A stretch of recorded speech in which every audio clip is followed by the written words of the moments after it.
नमस्ते इन्वेस्टर्स। चलिए रिस्क के बारे में बात करते हैं। ये मार्केट में हर जगह है, इसे इग्नोर करना ये ऐसा है जैसे तूफान में अपना रेनकोट भूल जाना। इन्वेस्टमेंट रिस्क वो चांस है जिसमें आप अपने पैसे कुछ खो सकते हैं या फिर सारे भी।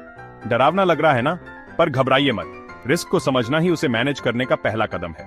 और रिस्क को मैनेज करना, ऐसे ही हम स्मार्ट सोच समझकर इन्वेस्टमेंट डिसीजंस लेते हैं। याद रखें, बिना कुछ रिस्क के कोई हाई रिटर्न्स नहीं मिलते, लेकिन हम इसे कम कर सकते हैं और ऊपर आ सकते हैं। मार्केट एक रोलर कोस्टर की तरह है, एक दिन ऊपर दूसरे दिन नीचे। यह है मार्केट रिस्क। 2008 के फाइनेंशियल क्राइसिस के बारे में सोचो। बहुत से लोग घबरा गए और अपने इन्वेस्टमेंट्स नुकसान में बेच दिए। हाय, लेकिन पता है क्या, मार्केट हमेशा रिकवर करता है। जो लोग टिके रहे उनके पोर्टफोलियोज वापस ऊपर आ गए। सीख, घबराओ मत। मार्केट डिप्स आम बात है। शांत रहो, अपने लॉन्ग टर्म प्लान पर टिके रहो और आप तूफान से बाहर निकल जाओगे। कभी किसी ऐसे दोस्त को पैसे उधार दिए जिसने वापस नहीं किए? यही है क्रेडिट रिस्क। ये वो चांस है जब कोई कंपनी या गवर्नमेंट अपना कर्ज वापस नहीं करता। याद है वो कंपनीज जो 2008 में बैंकरप्ट हो गई थीं? वो अपने डेट्स नहीं चुका सके और इन्वेस्टर्स का बहुत नुकसान हुआ। तो हम इससे कैसे बचें? अपना होमवर्क करो। इन्वेस्ट करने से पहले कंपनी की फाइनेंशियल हेल्थ के बारे में रिसर्च करो। स्ट्रॉन्ग ट्रैक रिकॉर्ड्स और सॉलिड फाइनेंशियल्स वाली कंपनीज में इन्वेस्ट करो। खाली हाथ मत रहो। लिक्विडिटी का मतलब है कि आप अपने इन्वेस्टमेंट्स को कितनी आसानी से कैश में बदल सकते हैं। सोचो कि आपको अपना घर जल्दी बेचना है, इसमें थोड़ा समय लग सकता है ना? ये है लो लिक्विडिटी। अब सोचो कि आपको स्टॉक्स बेचने हैं, बहुत तेज है ना? ये है हाई लिक्विडिटी। ये क्यों जरूरी है? क्योंकि कभी कभी आपको जल्दी कैश की जरूरत होती है। अपने पोर्टफोलियो का कुछ हिस्सा लिक्विड इन्वेस्टमेंट्स जैसे कैश या शॉर्ट टर्म बॉन्ड्स में रखें। इस तरह आप अनएक्सपेक्टेड एक्सपेंसेस या मार्केट अपॉर्चुनिटीज के लिए तैयार रहेंगे। भाग 5, inflations bite, protecting your portfolio. याद है जब एक कैंडी बार की कीमत 5 सेंट्स होती थी? मुझे तो नहीं। ये है इन्फ्लेशन।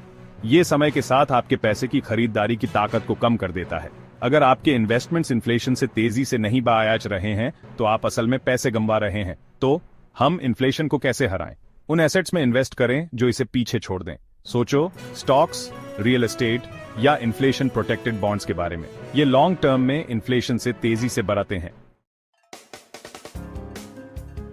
भाग 6, डिवर्सिफिकेशन।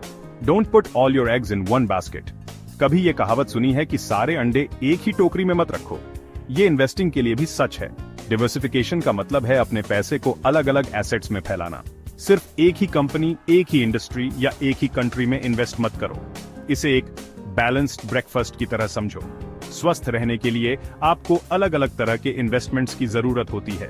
डिवर्सिफिकेशन रिस्क को कम करता है और आपके लॉन्ग टर्म सक्सेस के चांसेस को बढ़ाता है। भाग 7, time horizon, your greatest ally. Investing में समय आपका सबसे अच्छा दोस्त है। जितने लंबे समय के लिए आप इन्वेस्ट करते हैं, आपके पैसे को बढ़ने के लिए उतना ही ज्यादा समय मिलता है। याद है स्टॉक मार्केट के यूपीएस और डाउन्स? लॉन्ग टर्म में मार्केट ऊपर ही जाता है। जरूरी है कि आप शॉर्ट टर्म फ्लक्चुएशंस को नजरअंदाज करें और लॉन्ग गेम पर ध्यान केंद्रित करें। सब्र का फल मीठा होता है, खासकर इन्वेस्टिंग में। भाग 8, staying informed, knowledge is power. याद रखें, इन्वेस्टिंग कोई अनुमान लगाने वाला खेल नहीं है। ये रिसर्च और एनालिसिस के आधार पर सोच समझकर डिसीजंस लेने के बारे में है। मार्केट ट्रेंड्स, इकोनॉमिक इंडिकेटर्स और कंपनी न्यूज के बारे में अपडेट रहें। बुक्स पढ़ें, फाइनेंशियल वेबसाइट्स को फॉलो करें और फाइनेंशियल एडवाइजर्स से सलाह लें। जितना ज्यादा आप जानेंगे, उतने ही बेहतर तरीके से आप स्मार्ट इन्वेस्टमेंट चॉइसेस कर पाएंगे। भाग 9, smart money moves, invest with confidence. Investing डरावना लग सकता है, लेकिन ऐसा होना जरूरी नहीं है। रिस्क को समझकर और उसे मैनेज करके आप स्मार्ट इन्वेस्टमेंट डिसीजंस ले सकते हैं जो लॉन्ग टर्म वेल्थ बनाते हैं। याद रखें, ये एक मैराथन है, स्प्रिंट नहीं। फोकस्ड रहें, इन्फॉर्म्ड रहें और अपने पैसे को बढ़ते हुए देखें। अब बाहर जाओ और कुछ स्मार्ट मनी मूव्स करो।